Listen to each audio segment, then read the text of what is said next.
এদিকে কোপা আমেরিকার কোয়ার্টার ফাইনালে টিকে থাকা লড়াইয়ে বুধবার ভোরে কলম্বিয়ার বিপক্ষে মাঠে নামবে ব্রাজিল। লেভির স্টেডিয়ামে ম্যাচটি শুরু হবে বাংলাদেশ সময় সকাল 7টায়। অন্যদিকে ইউরোতে শেষ 16 ম্যাচে রাতে রোমানিয়ার প্রতিপক্ষ নেদারল্যান্ড। ম্যাচটি শুরু হবে রাত 10টায়। কোপা আমেরিকার শুরুটা ভালো হয়নি 5 বারের বিশ্ব চ্যাম্পিয়ন ব্রাজিলের। প্রথম ম্যাচে কোস্টারিকার বিপক্ষে গোলশূন্য ড্র কঠিন করে তোলে সেলেসাউদের শেষ 8-এর রাস্তা। তবে দ্বিতীয় ম্যাচে প্যারাগুয়াকে 4-1 গোলে হারিয়ে কোয়ার্টারের স্বপ্ন বাঁচিয়ে রাখে তারা।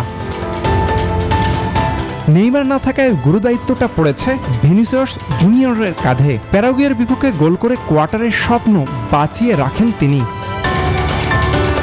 কোপায় কলম্বিয়া ব্রাজিলে দেখা হয়েছে দুবার, দুই দলেরই সমান একটি করে জয়। এদিকে ইউরোর শেষ 16 ম্যাচে রাতে রোমানিয়ার বিপক্ষে মাঠে নামবে নেদারল্যান্ডস। এখন পর্যন্ত ইউরোর আসরে দুই দলের এর আগে একবার দেখা হয়। রোমানিয়াকে 2-0 গোলে হারিয়ে পরিসংখ্যানে এগিয়ে ডাচরা। আসমাউল মুত্তাকিন, নিউজ 24।